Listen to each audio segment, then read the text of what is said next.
Dan masyarakat saya di sini takut pakai gas.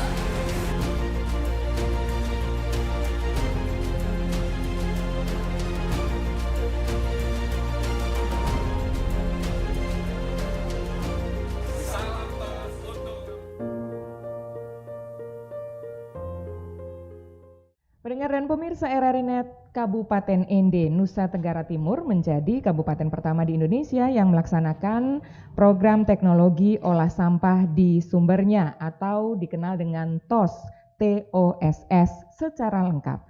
Mulai dari proses pengolahan biomasa dan sampah domestik hingga pemanfaatannya untuk masyarakat. Pelaksanaan program yang menjadi sebuah budaya baru untuk masyarakat Kabupaten Ende ini ditandai juga dengan penandatanganan kerjasama implementasi TOS menjadi bahan baku energi kerakyatan antara Kabupaten Ende, PT PLN Persero UPK Flores, Komestoara.com dan juga organisasi Nirlaba Acil pada Kamis 10 Desember 2020 yang lalu, dan ini dilaksanakan secara langsung di kantor Bupati Ende, disiarkan secara virtual juga oleh peserta undangan.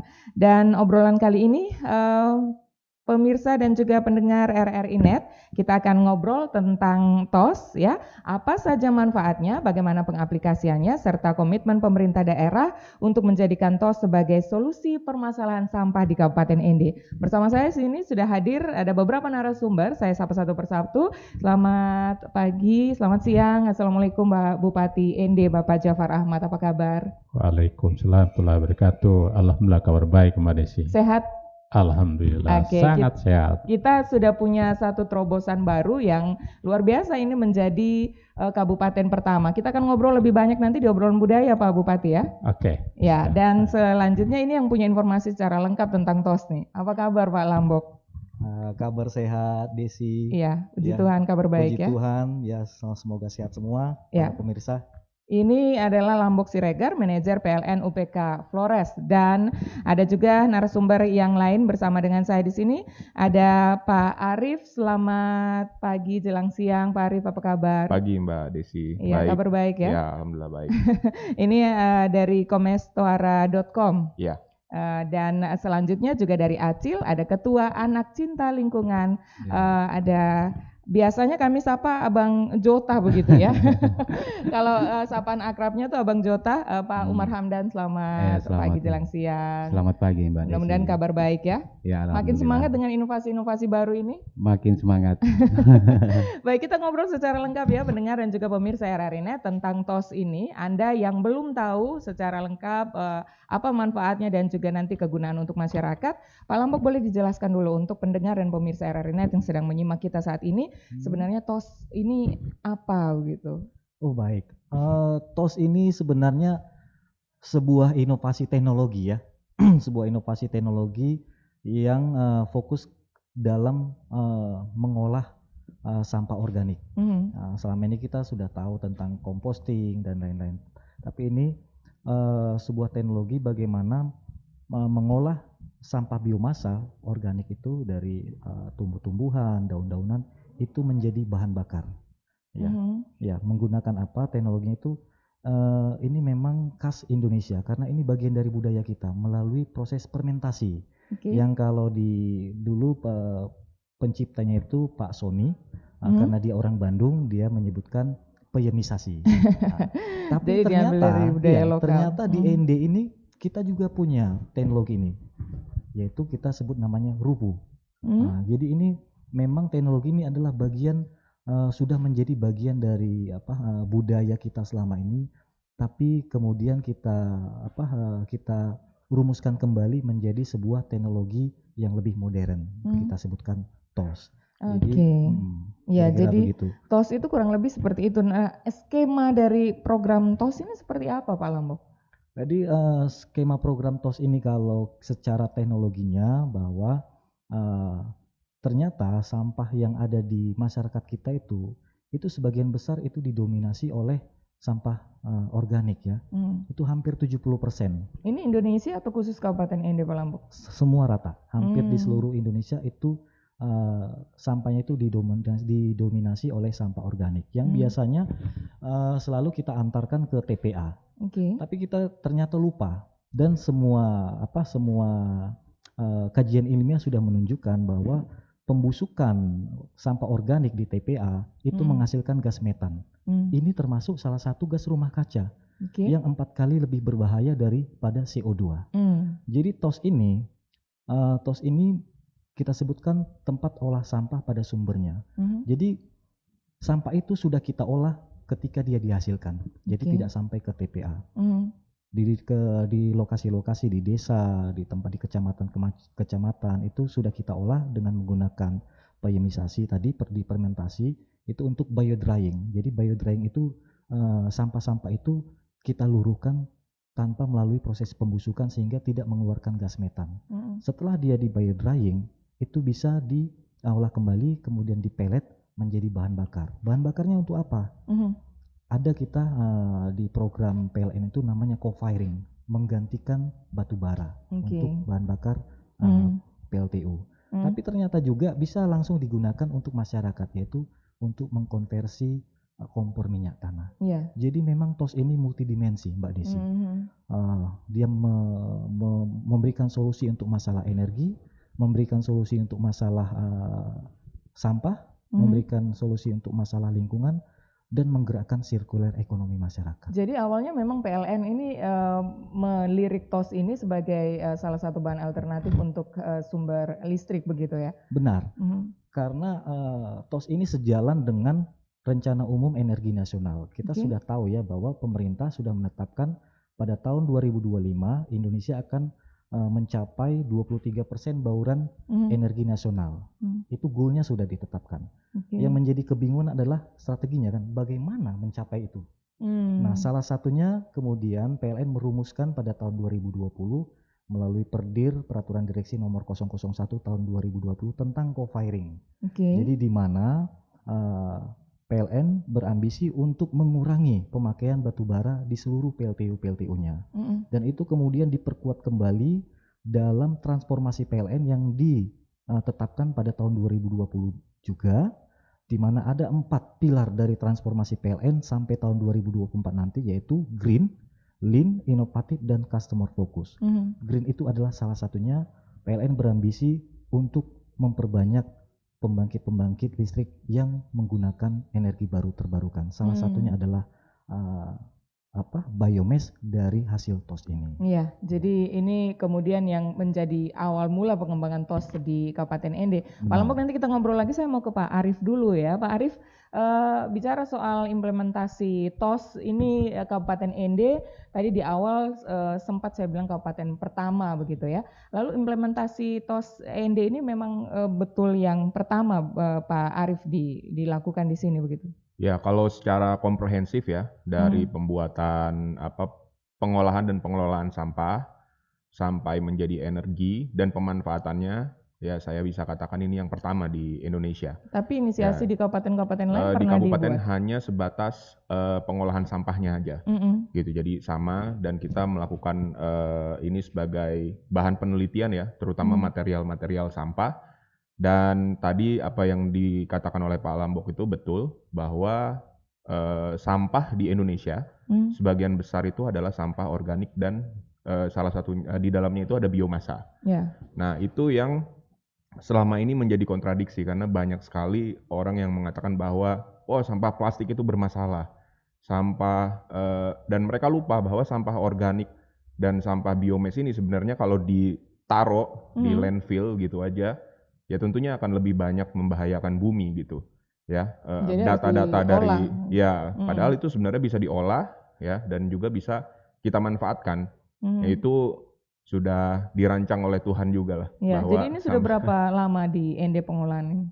Kita itu udah 3 bulan ya, sejak kita uji co-firing yang pertama, kemudian kita diajak oleh Pak Lambok untuk survei observasi awal, kemudian langsung diminta oleh Pak Lambok untuk mendalami di sini, dan alhamdulillah selama 2 bulan ya setelah itu ya kita sudah banyak mendapatkan hal-hal baru juga di sini. Jadi, sampah biomasa bisa kita jadikan pelet, bahkan kemarin kita uji di lab juga hasilnya sangat memuaskan ya, sesuai dengan kepentingan PLN juga nantinya. Dan yang luar biasa, animo dari masyarakat di sini juga sangat luar biasa untuk penggunaan kompor ya, kompor masyarakat. Jadi banyak hal-hal di sini yang di luar ekspektasi saya sendiri gitu, terutama untuk kepentingan masyarakat, dan ini juga bisa menjadi dasar bahwa Kabupaten ND ini bisa berkontribusi juga untuk 23% EBT pada 2025, capaian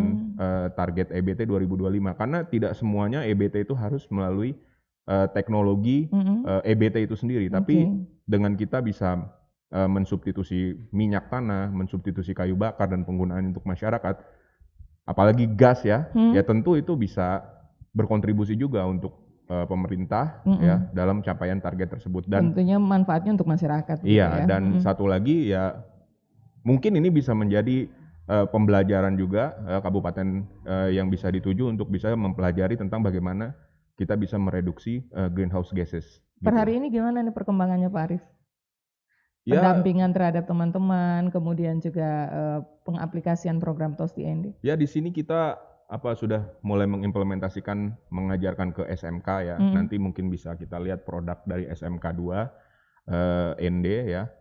Ya artinya ekspektasi kita waktu itu pada saat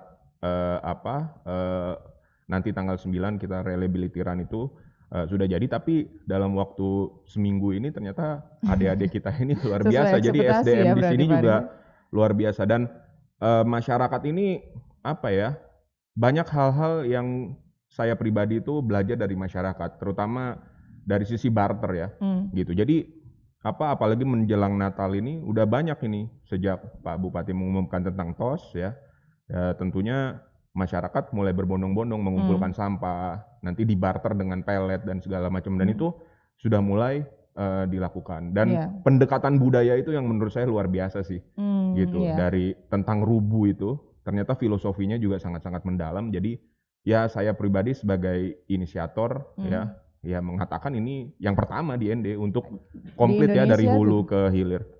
Bukan hanya Indonesia, dunia. Jadi ini di sini juga bisa disampaikan bahwa di dunia. Nah, seberapa bagus pun sebuah program begitu kalau tanpa dukungan pemerintah, apalagi di ND kabarnya ini sampai di MOU kan begitu Pak Arief ya. Ini akan berpengaruh pada pengimplementasian program itu sendiri begitu. Bagaimana kemudian Pak Arief kemarin kan sudah keliling Indonesia mungkin ya ke beberapa daerah sebelum ke ND, dukungan pemerintah di Kabupaten ND ini bagaimana dampaknya menurut Pak Arief terhadap pengaplikasian TOS ini? Ya saya nggak bisa bercerita banyak tentang kabupaten lain, yang jelas secara jujur harus saya katakan Pak Bupati ini luar biasa karena bisa menggabungkan institusi pemerintah, kemudian BUMN, NGO, dan kami sebagai startup company. Bayangin aja ada startup company yang bisa bekerja sama dengan Pemda, itu kan sesuatu yang luar biasa gitu. Padahal diberi kepercayaan. Startup namanya juga startup company, yang mana di Eropa itu memang peranan startup itu sangat penting gitu. Tapi ya baru di Kabupaten ND ini kita mendapatkan kepercayaan untuk bisa bekerja sama dengan Pemda langsung loh. Itu sih keistimewaannya. Gitu. Pak Bupati, ini kan dapat apresiasi begitu ya. Artinya Pak Bupati bisa menggandengkan beberapa pihak untuk satu tujuan, untuk pemanfaatan sebuah program untuk kepentingan masyarakat. Apa yang kemudian membuat Pak Bupati yakin bahwa kalau kerjasama ini adalah jawaban dari permasalahan sampah di Kabupaten ND dan bisa membawa manfaat yang baik untuk Kabupaten ND, Pak Bupati? Jadi baik, terima kasih banyak Mbak Desi. Sebetulnya sebelum saya penjelasan lebih lanjut, saya menyampaikan terima kasih banyak dulu pada pihak inisiator, Pak Arief, NGO-nya, PLN, tentunya, kemudian Pak Acil, saya teman-teman BHD. Karena mereka itulah yang membuat saya juga semangat. Tanpa mereka juga saya juga tidak tahu apa-apa. Begitu saya diberi penjelasan, gini, bisa ganti ini, kemudian sampah saya bisa berkurang, saya tambah semangat, lebih semangat daripada mereka lagi. Jadi awalnya sebenarnya Pak Bupati belum tahu dulu ya tentang program TOS ini, kemudian diperkenalkan, disampaikan, dan apa penjelasan mereka sehingga Bapak yakin ini nih solusi permasalahan sampah di ND? Saya hanya tahu pertama itu pemanfaatan debu batu bara untuk bata, untuk ini awal mulanya seperti itu. Ketika saya mulai maju ke sana, Gayung bersambut, PLN datang, Pak Lambok, Oh, kita perbesar lagi Pak, ada biomasa, datanglah Pak Arifin, begini-begini, mengurangi pemakaian batu bara. Saya setuju sekali. Kenapa? Karena membuat daerah saya sampahnya sekarang itu setiap hari di kota saya itu 38 ton. Sekarang posisi ini sudah 5-6 ton, sudah diangkut ke Eropa sana untuk dijadikan tos tadi. Jadi semua itu sudah berjalan. Jadi sangat berdonasi untuk ente ini untuk minyak tanah nanti kan subsidi suatu waktu pemerintah bisa cabut. Minyak tanah pasti dicabut. Nah kemudian gantinya adalah pelet itu. Harus kita terus kita kampanyekan kepada masyarakat. Kayak sumber sampah itu kan ada sampah biomasa yang memang kita punya daun-daun banyak, ada sampah organik yang dalam kota ini ya hanya kita masih kurang truknya, truk yang angkut ke tempat Eropa sana itu masih kurang kita. Ya, kerjasama ini kan secara tidak langsung juga Pak Bupati adalah dukungan pemerintah Kabupaten Ende terhadap program pusat dalam penurunan misi gas rumah kaca begitu ya. Betul. Setelah penandatanganan, apa kontribusi lanjutan oleh Pemda Ende dalam program TOS ini? Isi MOU-nya secara singkat mungkin, kemudian tindak lanjutnya Pak Bupati? Ya, tindak lanjutnya tentunya seluruh terutama BLHD dan teman-teman camat semua harus head to head, artinya camat dengan pihak PLN juga, dengan inisiator juga harus punya perjanjian kerjasama juga. Ya. Satu camat berapa sampah yang dikasihkan, sehingga dia mobilisasi dengan kepala desa segala macam. Harus dikasih target begitu ya? Pak Bupati. Masing-masing kecamatan kontribusinya seperti apa? Ya, misalnya masing-masing kecamatan kontribusi kepada PLN itu sampah tuh berapa ton kita ukur, sehingga produknya pun kita bisa ukur. Ya, nah itu dimotori teman-teman BLHD, nanti oleh Bapenda juga, semua harus turun tangan untuk membantu. Terus jangan angan tai ayam itu, tidak boleh begitu. Apalagi sudah ada MOU, ini harus berkelanjutan ya. Tidak ada lagi kata panas-panas ayam gitu. Ya, tidak ada lagi acara itu. Di zaman sekarang tidak ada lagi model kayak begitu. Sekali bentar layar pantang surut. Wah, jadi jangan sampai program hanya asal Bapak senang ya, ini harus diawasi terus begitu, dikawal dan sudah ada MOU-nya begitu. Pak Bupati, sejauh mana sih sosialisasi yang dilakukan oleh dinas terkait dalam hal ini LHD kepada masyarakat berkaitan dengan ini Pak Arif dan juga Pak Lambok untuk memperkenalkan program TOS ini Pak Bupati? Ya, BLHD sudah mulai bekerja. Teman-teman BLHD sudah melapor ke saya. Mereka kadang-kadang turun langsung ke masyarakat yang mereka anggap sampah itu banyak, terutama di kota-kota, kemudian di desa-desa. Nah, kemudian dengan inisiator ini mereka bahu-bahu dengan PLN. Jadi barteran tadi itu yang membuat mereka terus maju. Nah, Acil ini Acil, anak cinta lingkungan. Anak cinta lingkungan. Cinta lingkungan. Ini sangat luar biasa. Ini profesi, karena mereka anak-anak ini. Harus banyak seperti Acil ini ya. Ya, harus ada lagi Acil 10.000 lagi Acil yang lain. Ini baru ada satu. Ya, saya kenal mereka itu dari saya ada di Enda ini, saya tahu mereka.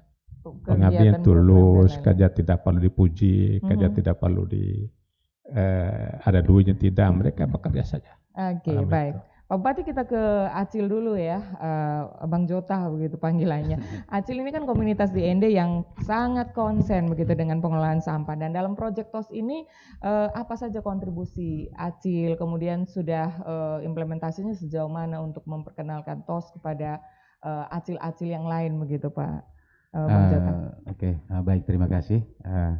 Jadi untuk kontribusi kami ya selama ini setelah kami tahu TOS ini ada di ND, dan setelah saya ini diperkenalkan juga bersama timnya Pak Arif dan dari ini, kami seperti wah, dapat inovasi baru lagi nih dan luar biasa. Yeah. Dan selama ini yang kami dari organisasi Acil ini melakukan bagaimana penanganan atau pengelolaan sampah, baik itu sampah organik maupun anorganik.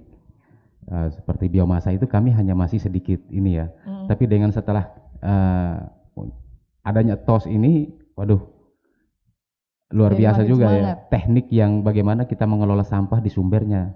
Jadi Yang pada waktu paling, sebelum mengenal TOS ini, pengolahan sampah dilakukan konvensional. ya seperti itu. Nah, jadi hanya sebatas bagaimana kita buat pupuk organik, kita Oke. buat bikin nutrisi cair untuk pupuk cair apa. Nah, setelah dengan TOS ini kan teknologi yang mau saya bilang sangat luar biasa, dan juga ya untuk bahan-bahan sampah biomasanya itu kita di Kabupaten ND kalau saya bilang tidak ada kekurangan gitu. Oke. Nah, tidak ada kekurangan. Oh ya, jadi optimis kalau ini Saya bisa optimis, dilakukan secara baik. Kendalanya apa?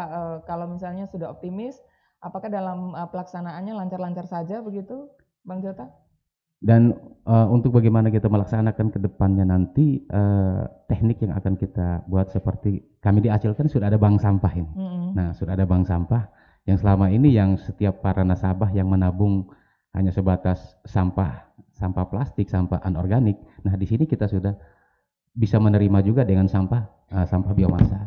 Oke. Dan apa yang sudah disampaikan oleh Bapak Bupati juga bahwa nanti sistem yang akan kita bangun ini adalah sistem barter untuk energi kerakyatan ini. Nah, gayung bersambut sistem barter ini akan kita wujudkan ke setiap unit-unit bank sampah yang sudah ada kita bentuk di beberapa kecamatan yang ada di sini. Ya, jadi kalau Bang Jota melihat kalau selama ini kan dengan program konvensional untuk mengelola sampah, lalu sudah ada program TOS semacam ini. Seberapa besar potensi program TOS menjadi solusi permasalahan sampah di ND, Bang Jota? Kalau untuk solusi permasalahan sampah dengan sistem TOS ini, saya rasa bisa teratasi, karena sampah organiknya teratasi dengan sistem sampah biomasanya tadi, itu teratasi dengan sistem TOS, kita jadikan pellet. Nah, kemudian sampah anorganiknya ini kita bisa jadikan kayak macam kami bisa produksi untuk jadi paving. Nah, satu buah paving block yang kami buat ya, Mbak.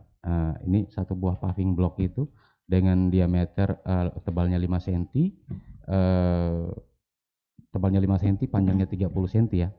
Itu bisa memakan sampah 3 karung sampah plastik. Nah, ini pengurangan sampah plastik itu sangat luar biasa. Itu baru satu sampah, satu batak, satu paving ya. Iya. Jadi kalau dilakukan secara serius, rutin, dan secara masif oleh berbagai kalangan, ini bisa menjadi solusi permasalahan sampah. Solusi permasalahan sampah di kota ini, di Kabupaten ND pasti akan teratasi. Oke, baik. Pendengar dan juga pemirsa RRI Net, Anda tentu saja penasaran seperti apa pengolahan sampah melalui sistem TOS ini. Kami akan hadirkan videonya untuk Anda, dan setelah itu kita akan lanjutkan kembali obrolan kita di Obrolan Budaya RRI Net. Inilah program RRI. Guru mendatangi siswa di rumah selama pandemi COVID-19. Belajar di Pro 2, Guru Keliling.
harus selalu dengan TPV untuk menyelesaikan permasalahan sampah seperti itu. Padahal ada hal-hal lain yang bisa kita lakukan dan itu bisa mendapatkan keuntungan bersama, bukan hanya Pemda, bukan hanya masyarakat, ya, tapi juga UKM-UKM.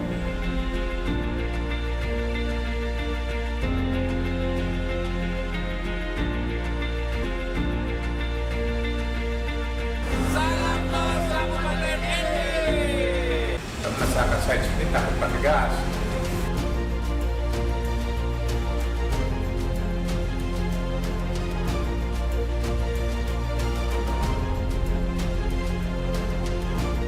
Salam tos untuk Kabupaten ND. Mantap. Terima kasih, Pak.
Greetings from the United Nations in New York.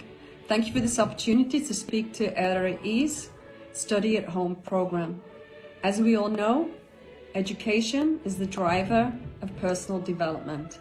It unlocks opportunities and narrows inequalities. It is also a primary driver of sustainable development.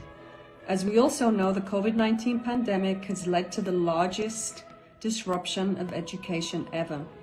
In this light, I commend RRE for their initiative on supporting children to continue their study from home and their focus on the issues and the principles of justice and equality. As the world faces unsustainable levels of inequality, we need education, the great equalizer, now more than ever. I would also like to recognize RRE's support of the United Nations Sustainable Development Goals Media Compact, which seeks to promote a better world for all. Let me close by wishing everybody a safe and healthy 2021. Terima kasih. RRI mempersembahkan RRI Playgo. RRI Playgo adalah aplikasi resmi Radio Republik Indonesia. Dengan satu sentuhan, Anda bisa mengakses Pro 3 Suara Identitas Keindonesiaan. Voice of Indonesia. Channel 5 RRI Radio untuk mengakses jaringan RRI Radio Pro 1, Pro 2, Pro 4. RRI Net, tonton apa yang Anda dengar. RRI Online, RRI 30 Detik, Beyond, RRI Max, Editorial. Semua layanan ini bisa Anda dapatkan hanya dengan satu aplikasi, RRI Playgo. Masih bersama obrolan budaya RRI Net dari RRI ND, kita masih ngobrol tentang TOS ya. Ini inovasi pengelolaan sampah yang sudah dilakukan di Kabupaten ND. Saya kembali lagi ke Pak Lambok Siregar, manajer PLN UPK Flores. Kalau saya tidak perkenalkan nanti dalam penjelasannya sangat mengerti detail tentang pengelolaan sampah, nanti dikirain dari Dinas Lingkungan Hidup begitu ya Pak Lambok. Baik Mbak Desi. Oke Pak Lambok, tadi sudah sampai Pak Lambok menjelaskan bagaimana memperkenalkan program ini, melirik program TOS sebagai salah satu sumber alternatif energi listrik begitu ya. Apa yang kemudian membuat Pak Lambok yakin bahwa program ini bisa menjadi solusi dan bisa diterapkan di Kabupaten ND? Pak Lambok. Yakinan ya. Karena kan Pak Lambok kan stay-nya di Maumere nih. Kenapa nggak di Kabupaten Sika begitu kemudian diperkenalkan? Baik. Pertama tentang keyakinan ya. Ini penting. Perlu saya ini kan juga ke pemirsa. Kita tidak akan bisa meraih apapun, tidak akan bisa memenangkan apapun tanpa keyakinan. Tanpa keyakinan, kita sudah kalah sebelum pertempuran dimulai. Itu jelas. Tapi kemudian ya mungkin pemirsa, teman-teman semua butuh penjelasan. Kenapa kami yakin? Jadi bukan hanya saya, Desi. Pak Bupati juga yakin. Kenapa kita yakin bahwa biomasa ini bisa menjadi solusi? Iya. Oke, yakin bisa diimplementasikan di ND begitu, Pak Lambok. Saya sangat yakin. Pertama, kalau kita menjalankan sebuah program, itu kita perlu melihat ada 4 komponen pendukungnya. Yang pertama itu humanware, yang kedua hardware, yang ketiga software, yang keempat organoware. Itu semuanya ada di kita. Ada? Ya, kita bicara dulu hardware ya. Hardware itu terkait tentang teknologi. Teknologi TOS itu sederhana. Sering kita dalam inovasi itu kita selalu merasa tidak yakin dengan teknologi kita, apalagi kita di daerah timur ya. Kita percaya bahwa kita tertinggal dan terbelakang. Itu yang berbahaya.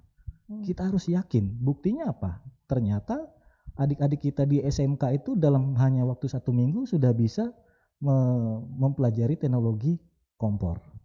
Yang kedua, kita punya PLT Eropa. PLT Eropa di mana PLTU ini menggunakan batu bara yang kita PLN bukan hanya ND saja, bukan hanya di Flores, tapi seluruh nasional berambisi untuk melakukan co-firing. Jadi TOS itu sejalan dengan strategi energi nasional. Hanya di beberapa tempat mereka tidak memiliki potensi yang besar mungkin untuk energi terbarukan. Kemudian kita harus sadar bahwa Flores itu adalah gudangnya biomasa, ya kan? Indonesia itu gudangnya biomasa. Negara-negara maju, negara dengan 4 musim itu tidak bisa menguasai biomasa karena mereka tidak bisa menanam sepanjang tahun. Kita punya potensi itu. Tinggal masalahnya adalah bagaimana kita bisa menguasai teknologi ini. Saya sangat yakin teknologi ini bisa berjalan. Dan juga walaupun tadi Mas Arief mengatakan tadi pertanyaan Mbak Desi, berapa lama kita sudah mempersiapkan ini 3 bulan ya. Tapi saya bisa katakan kita mempersiapkan TOS ND ini sudah beberapa tahun yang lalu. Dari tahun 2017. Inisiasinya sudah dari Iya, 2017. kami sudah mengamati implementasi di TOS-TOS di tempat-tempat lain dan kita mempelajari kegagalan mereka. Kenapa mereka gagal? Sehingga tidak terjadi lagi. Diantisipasi di sini. Iya. Permasalahan kita selalu terlalu mengagungkan teknologi. Kita menganggap adalah teknologi segala-galanya. Itu budaya kita. Di sini di ND kita merubah. Ternyata inovasi itu hanya 30% di teknologi. 70% itu adalah sosial budaya. Makanya di sini ada konsep bagaimana TOS itu adalah Kalau secara sederhananya saya katakan, ini visi kita. Visi kita itu adalah dari ND Flores untuk Indonesia. Bagaimana mewujudkan kemandirian energi yang berbasis energi terbarukan dengan bertumpu pada sumber daya lokal. Disinilah salah satu inovasi Bapak Bupati, bagaimana pembangunan itu melibatkan masyarakat secara langsung. Itu jarang terjadi loh. Biasanya pembangunan itu sekedar investasi, bangun, tapi kita belum pernah bertanya apa sih manfaatnya untuk masyarakat. Dan ketika dalam 3 bulan ini kita sudah keliling nih dengan teman-teman DLH ke Ropa, ke desa, ke pasar, itu animo masyarakat sangat luar biasa, yaitu dengan untuk mengkonversi kompor minyak tanah dengan pelet sampah. Jadi saya sangat yakin, kalaupun ini gagal, ini bukan karena masalah dari luar. Kalaupun kita gagal, itu karena kelalaian atau kebodohan kita sendiri. Ya. Jadi semua komponen yang mendukung untuk bisa terlaksananya program TOS di sini sudah ada begitu. Tinggal bagaimana pengolahannya. Ya, kalau manfaat untuk masyarakat tadi juga sudah dijelaskan Pak Arief, Pak Lambok juga sudah menjelaskan sedikit. Untuk PLN program TOS ini keuntungannya apa saja? Inilah salah satunya yang seperti tadi diceritakan Bapak Bupati. Sebenarnya cerita kami awalnya itu tentang abu batubara. Tapi kemudian kami secara nasional kan melakukan program co-firing, yaitu pada bulan September yang lalu, tanggal 14-15, itu sudah kita berhasil melakukan uji co-firing. Tapi pertanyaan selanjutnya kan, what next? Selanjutnya apa nih? Udah selesai. Bahan bakarnya dari mana? Nah itu yang kita, ini kan bagaimana, jadi saya selalu ada diajarkan guru saya katakan seperti ini. Apakah di dalam rencana suksesmu ada rencana sukses untuk orang lain? Jadi saya katakan ke Bapak Bupati, saya ingin co-firing ini sukses, tapi memberikan dampak kepada masyarakat. Apa solusinya? Ternyata TOS. Bisa saja co-firing itu menggunakan cangkang kelapa sawit, artinya PLN akan beli dari Kalimantan. Apa manfaatnya untuk masyarakat? Bisa saja beli wood chip dari Sumatera. Pertanyaannya apa manfaatnya untuk Kabupaten ND? Bahkan ketika saya cerita ke masyarakat bahwa nanti pelet ini bisa untuk bahan bakar PLT Eropa, masyarakat juga bertanya, terus memang harga listriknya turun? Enggak kan? Tapi ketika saya bercerita bahwa nanti kita bisa berhenti menggunakan minyak tanah, masyarakat berebut minta kompor ya, dan berebut untuk jadi bikin harus ada peletnya. manfaatnya memang. Harus ada. Jadi itu mungkin yang mungkin perlu menjadi karakter dalam setiap pemimpin BUMN. Coba kita berpikir dalam mungkin kita dalam kebijakan kita bisa memberikan dampak kepada masyarakat. Dan saya kira itu tidak juga merugikan PLN. Jadi kunci dari keberhasilan co-firing di PLT Eropa adalah keberhasilan inovasi Bapak Bupati pelet TOS ND. Kalau TOS ND gagal, co-firing saya akan gagal. Itu udah jelas. Jadi saling bergantungan begitu ya? Jadi sehingga kami harus sangat saling menjaga. Jadi tidak ada yang mengkhianati satu dengan yang lain. Betul. Baik, Pak Arief, saya kembali lagi. Pak Arief ini kan yang turun langsung ke lapangan juga selain dengan Pak Lambok begitu ya. Respon masyarakat ketika kita memperkenalkan program baru biasanya memang selalu ada pro dan kontra. Nah, bagaimana sejauh ini respon masyarakat tentang pro dan kontra ini, kemudian kendala-kendala yang masih terus dirasakan dan peran pemerintah untuk mencari solusi terhadap kendala-kendala yang ditemukan seperti apa? Mumpung Pak Bupati begitu. Ya, jadi Mbak Desi, kami ini kan dari luar NTT ya, dari Jawa. Nah, kemudian kita membawa inovasi ke sini. Awalnya kita juga sempat, wah bisa nggak nih, takut lah gitu. Tapi ternyata ya kata kuncinya itu tadi, kompor dan pelet. Awalnya kita itu mau berpikir teknologi banget lah. Wah ini banyak rasio elektrifikasi PLN itu rendah, paling rendah se-Indonesia kan di NTT. Ternyata keliru kan? Ternyata ya mohon maaf, ternyata masyarakat belum terlalu butuh listrik yang sustain. Mereka hanya butuh kompor untuk energi kerakyatan pengganti minyak tanah dan juga kayu bakar. Dan ternyata setelah kita wawancara, observasi dan segala macamnya, ya ternyata cost-nya sangat tinggi ya untuk penggunaan minyak tanah. Itu yang pertama. Kemudian yang kedua, balik lagi dengan kehebatan pelet itulah ya, ternyata kita sangat diterima, Mbak. Bahkan dalam kalau kita kunjungan ke setiap desa apa segala macam, kita tuh dijamu. ya pokoknya udah kayak keluarga sendiri lah. My second home lah ini istilahnya ya. Apalagi waktu ke Ropa dan segala macam kan, ya kita tidur di sana, ngobrol sama Mosalaki itu udah kayak keluarga aja kayak gitu. Dan peranan pemerintah ya jelas lah sangat membantu kami ya. Ya kami dari luar gitu, tapi mau mendampingi kami ya kita juga sharing knowledge juga. Dan bisa saya pastikan tim-tim dari Pemda, terutama dari DLH itu siap untuk bisa menyosialisasikan TOS ini sama baiknya dengan yang kita lakukan ya. Begitupun juga dengan teman-teman ACIL ini juga ikut didampingi begitu. Oh iya. Jadi memang kita nih makanya saya bilang ini adalah yang pertama karena bukan berbicara TOS-nya itu yang pertama atau tidak ya, tapi ini TOS secara komprehensif keseluruhan dari hulu ke hilir gitu. Dan kita tuh benar-benar sudah membentuk teamwork yang baik. Ada Pemda, ada PLN, ada startup, ada NGO, ada dunia pendidikan. Dan RRI ini nanti media harus bisa menyosialisasikan. Jadi pentahelix gitu Mbak. Tanpa media juga nggak akan jalan juga gitu. Jadi kalau TOS-nya sendiri mungkin sudah dikenal atau didengar lebih dulu sebelum di ND, tetapi ekosistem yang dibangun di sini ini yang saling berkaitan begitu ya yang dibangun di Indonesia. Pertama di Indonesia. TOS itu biasanya kalau tadi bilang di dunia begitu Pak Lam. Benar, pertama di dunia. TOS itu kalau di tempat-tempat lain namanya tempat olah sampah setempat Mbak. Dan menurut kami ya bukan hanya tempat, ini adalah teknologi gitu, teknologi berbasis budaya ya yang bisa menjadi ciri khas Indonesia. Dan TOS ini sudah saya bawa ke sejumlah ajang kompetisi internasional, bahkan dari negara-negara juga sudah tertarik ke TOS, dan sekarang tinggal ya saya bawa aja ke sini. Kalau mau belajar TOS ya silakan belajar ke sini sampai co-firing. Pak Bupati, jadi nanti ini akan siap menuju ke situ begitu ya, ketika ada daerah lain yang ingin belajar tentang TOS dan juga ekosistem yang dibangun secara komprehensif dari hulu ke hilir secara masif, ini akan belajar ke ND begitu menurut Pak Arief, gitu ya Pak Bupati? Iya, betul. Jadi gini Mbak Desi, saya tertarik sekali pernyataan Arief tadi bahwa second home ND ini yang sangat luar biasa. Saya bukan membanggakan diri, itulah kota Pancasila. ND itu kota Pancasila, dia asrama terhadap pendatang. Ya, asrama sesama lingkungan, dan pendatang, inovasi baru pun kami terima semua. Ini hal yang penting karena betul, ini pernyataan dari mereka loh, bukan dari Bupati.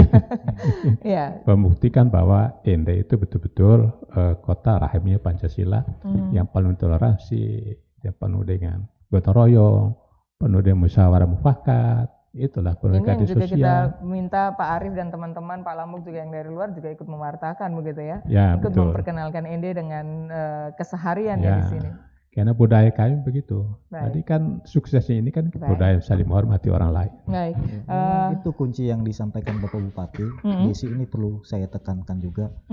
TOS itu tidak akan berhasil kalau budaya gotong royong di dalam suatu daerah itu sudah hilang. Karena kuncinya di situ. Itu juga sudah kita buktikan.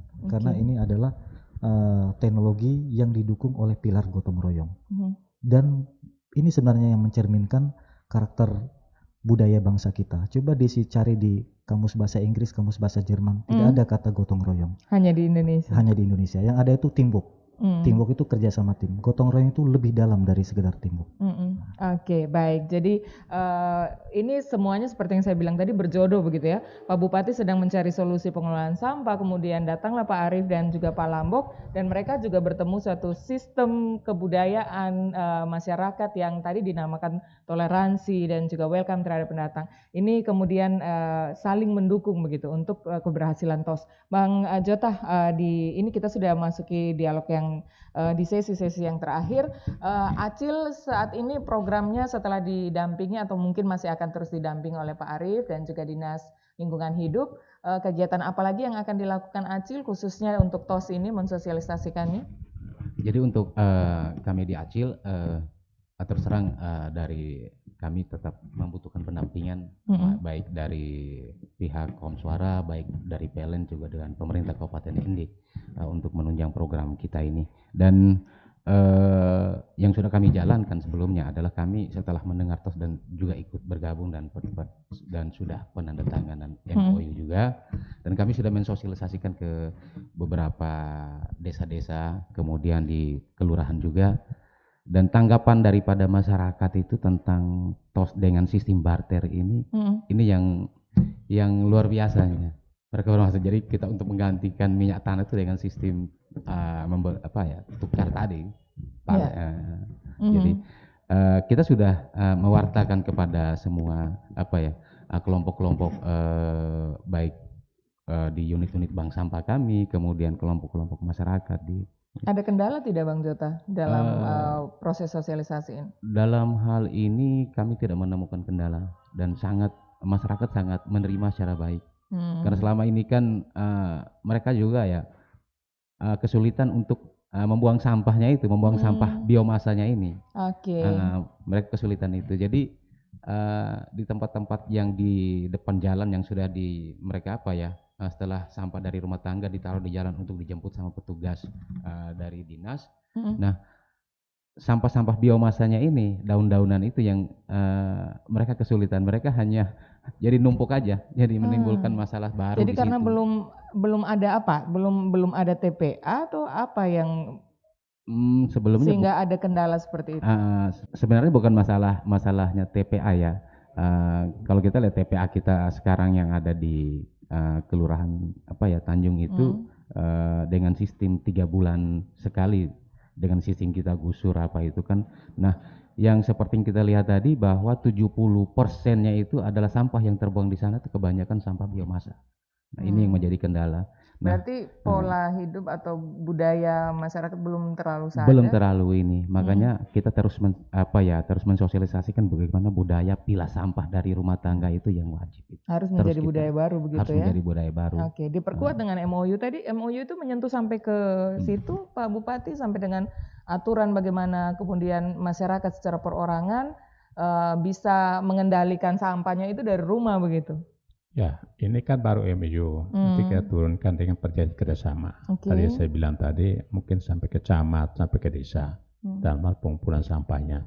Jadi ini kebutuhan masyarakat saya ini kalau sistem barter tadi itu, karena minyak tanah setiap hari pemakaian semakin naik.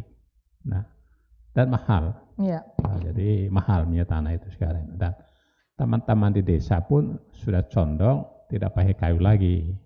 Dia mau pakai minyak tanah. Nah, dengan hadirnya biomasa ini ada solusi yang terbaik buat masyarakat saya untuk barteran. Jadi ngumpulin sampah biomasanya diangkut, terdapat pelet. Ini kan sangat luar biasa untuk masyarakat saya. Baik, Pak Bupati, ini di akhir dialog apa yang ingin disampaikan pada Pak Lambok, Pak Arief, dan juga Bang Acil dan pendengar pemirsa RRI terkait dengan TOS dan juga implementasi pengaplikasiannya di Kabupaten ND, Pak Bupati? Baik, pertama saya beri apresiasi dulu pada teman-teman, Pak Lambok, PLPN, Pak Arief dari NGO-nya, Acil sebagai pendukung kami sini, dan teman-teman BLHD. Sekalian saya beri apresiasi, yang harapan saya jalinan 4 komponen ini terus diaratkan. Jangan sampai putus di tengah jalan. Jadi kalian. Kata Pak Lambok tadi jangan saling mengkhianati. Jangan ada dusta di antara kita. Gitu. Jangan ada dusta ya. Kita, jadi ini harus tetap solid begitu untuk. Tetap solid. Kalau kita mau komit, namanya komit itu dari awal sampai akhir sampai jadi betul. Sampai masyarakat itu menyata nyaman. Dia sudah menurut sistem yang tidak perlu dibicarakan lagi. Mereka sudah terbiasa. Nah baru kita. Lepas. Oke, Pak Lambok, ini kan tadi sebenarnya pesannya dalam ini ya, kita harus tetap solid. Nah, tapi Pak Lambok ini kan belum tentu terus ada di sini begitu, Pak Lambok. Kebijakan ini agar tidak menjadi kebijakan rezim. Ini perlu pertegasan. Agar tetap berkelanjutan. Walaupun seperti ini enggak gitu loh. Betul, pengganti Pak Lambok nanti gimana? Jaminannya agar ini tetap bisa berkelanjutan dan tidak dilupakan seperti apa, Pak Lambok? Saya secara ininya saya tetap berkomitmen. Pertama itu dulu saya sampaikan, mumpung di sini ada Bapak Bupati, saya tetap berkomitmen akan terus mendamping ini. Buktinya apa? TOS ini sebenarnya saya sudah mulai di Bangka Belitung, unit saya sebelumnya, tahun 2017. Cuma dengan konsep yang berbeda. Di sana ketika pun saya pindah, walaupun by phone, tahun 2019 mereka berhasil melistriki sebuah pulau namanya Pulau Tinggi dengan pelet sampah. Ya, itu artinya Pak Lambok tidak melupakan perjanjian Tidak walaupun melupakan. sudah meninggalkan tempatnya gitu. Tapi saya sangat yakin. Kenapa saya sangat yakin? Ende ini saya sangat yakin. Jadi begini, Desi. Ada seorang guru saya mengatakan seperti ini. Kalau kamu ingin mewujudkan visi-visi besarmu, kamu harus mengumpulkan orang-orang cerdas, katanya begitu. Tapi kalau kamu ingin mewujudkan visi besarmu dengan cara yang luar biasa, kamu harus mengumpulkan orang-orang yang cerdas dan gila. Udah dapat orang gilanya dia. Sudah, Umar Hamdan, Arif Nur Hidayat. Saya tidak mau mengatakan Pak Bupati gila ya, Pak Bupati cerdas. Nanti sudah. besok Dan itu dibuktikan semua. Contoh itu Pak Erwin. Pak Erwin ini di DLH ini dulunya dianggap troublemaker, tapi sekarang dialah ahlinya TOS. Dari mulai pemilahan sampai ini kan. Jadi begini ini yang perlu kita tekankan. Dalam pergaulan nasional ini kita sering merasa rendah diri dan menganggap kita orang timur ini tertinggal dan terbelakang. Tidak, buktinya apa? Bung Karno pulang dari ND itu membawa Pancasila. Artinya leluhur kita dulu adalah orang-orang besar. Kita harus kembali ke semangat itu. Saya sangat yakin TOS ini akan berhasil di ND. Amin. Di Bali beliau gagal karena dia bukan di ND. Kita orang ND. Ya. Pasti akan dimanapun itu. Padahal harapan saya itu ada penjelasan lebih dari sekedar karena dia bukan di ND begitu ya. Artinya ND punya nilai lebih kalau kita bandingkan dengan daerah lain, dan ini sebagai modal dasar agar kita sebagai mood booster juga ya, agar kita yakin bahwa ini bisa diaplikasikan secara sungguh begitu di karena ND. Karena banyak orang sebelumnya saya mempelajari kegagalan TOS di tempat lain karena banyak orang menganggap dan menilai TOS itu hanya sekedar teknologinya saja. Tidak. TOS itu lebih kental sosial budayanya, gotong royongnya, toleransinya, ya, semangat kebersamaannya di situ. Itu yang kegagalannya di situ. Dan di mana di ND kita masih mempunyai itu, masih punya semangat gotong royong, semangat toleransi, dan di mana masyarakat masih mau barter. Kalau di tempat lain pikirannya sudah uang semua. Materialisme itu, materi itu bagus, good. Tapi materialisme itu ternyata merusak dan merongrong semangat budaya gotong royong kita. Baik, dan itu yang kita sangat optimis. Ini yang harus dijaga begitu ya. Modal dasarnya itu kita sudah punya begitu ya. Kita sudah punya. Dan mudah-mudahan semangat ini tidak luntur, apalagi para pegiat sampah begitu ya, Pak Bang Jota dan juga teman-teman, ini harus terus ditumbuhkan. Siap. Ya, harus terus disosialisasikan dengan yang lain gitu ya. Ada yang ingin ditambahkan Bang Jota? Ya, jadi untuk kedepannya kami setelah kami ini ya kita tetap menjalankan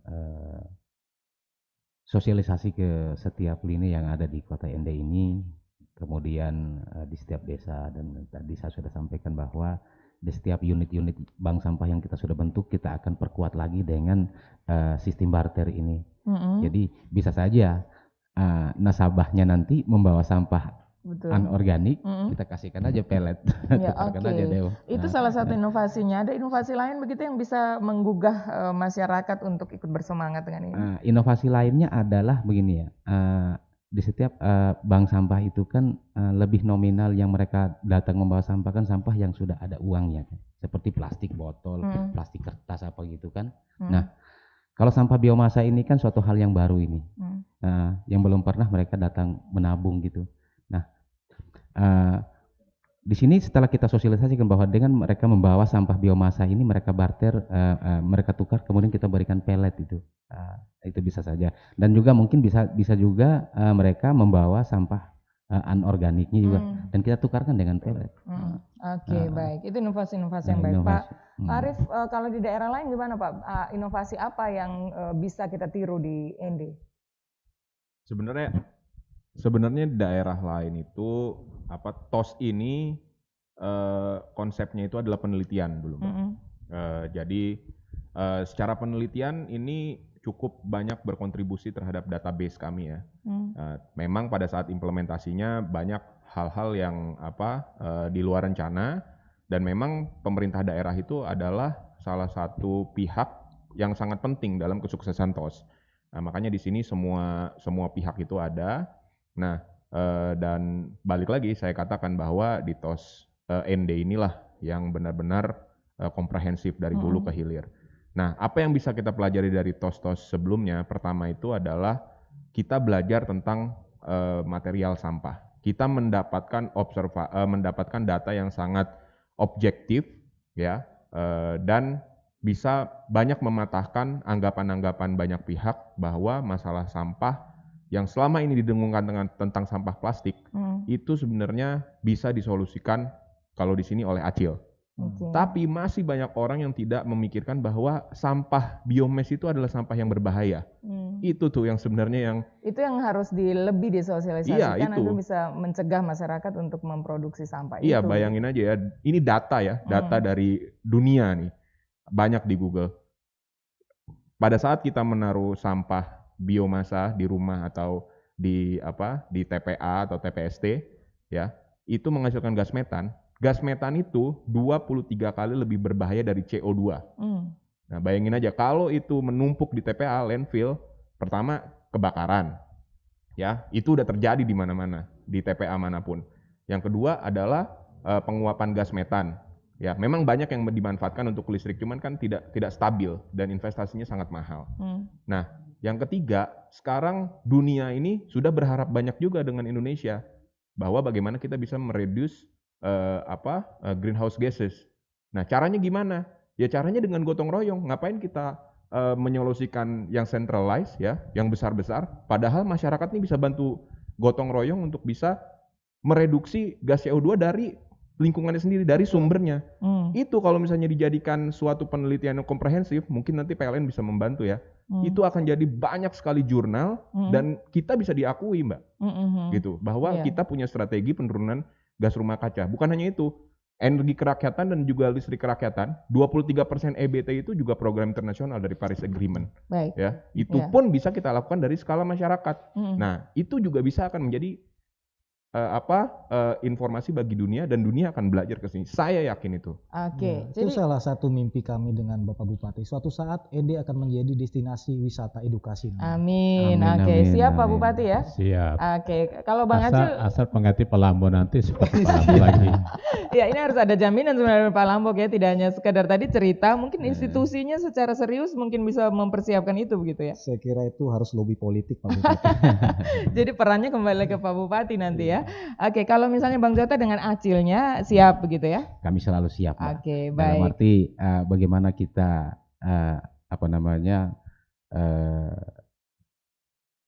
Kabupaten ND ini bebas dari masalah sampah, baik itu sampah organik maupun sampah anorganik. Iya, baik. Semangat dari Pak Lambok, semangat Pak Arief, Pak Bupati, dan juga Bang Jota. Ini mudah-mudahan bisa menggugah kita semua, bisa mempengaruhi pendengar dan juga penonton RRI Net yang saat ini sedang menyaksikan obrolan budaya, agar kita kedepannya sama-sama ini bisa secara masif betul-betul untuk menjadikan TOS ini bagian dari budaya kita begitu ya.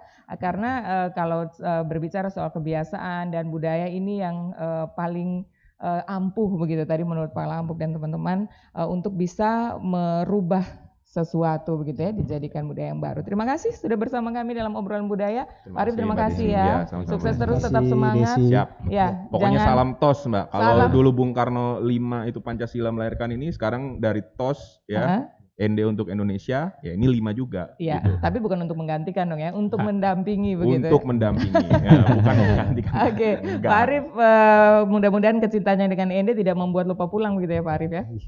Ya pulang, nanti pulang dulu lah nanti habis. Nanti kalau yang penting selesai, doain co-firingnya ini berjalan sukses karena tanggal 9 Januari itu perlu dicatat. Iya. Jadi memang selama ini kita memilih bekerja dalam senyap, tidak terlalu hiruk pikuk karena gong kita itu tanggal 9 Januari kita akan melakukan namanya reliability run dengan pellet TOS murni 100% dari ND. Sukses. Jadi kita tunjukkan kemandirian energi kita tunjukkan kita orang ND, kita bukan orang terbelakang, dari ND Flores untuk Indonesia tanggal 9. Ya. Terima kasih Pak Lambok ya, kita menuju ke tanggal 9. Pak Bupati siap untuk tanggal 9? Oh, sangat siap itu. Kita sudah komunikasi terus dengan Pak Lambok kok. Kerja jadi, senyap ini perlu kita lanjut terus. 9 langsung kita up. Baik, terima kasih. Jadi tanggal 9 nanti kita lihat update kejutan apa yang akan dipersiapkan oleh Pak Bupati, Pak Lambok, kemudian juga Pak Arief dan Acil kemudian juga berkontribusi di situ dengan RRI juga sudah siap, nanti kita akan bersama-sama untuk nanti membuat kebiasaan-kebiasaan baru, kemudian juga gebrakan-gebrakan baru. Ini semua tentu saja untuk bisa dimanfaatkan oleh masyarakat. Terima kasih sudah menyaksikan obrolan budaya dari RRI ND. Saya Desi Natalia, selamat siang. Kita salam tos untuk pemirsa RRI. Salam tos dari ND Flores untuk Indonesia.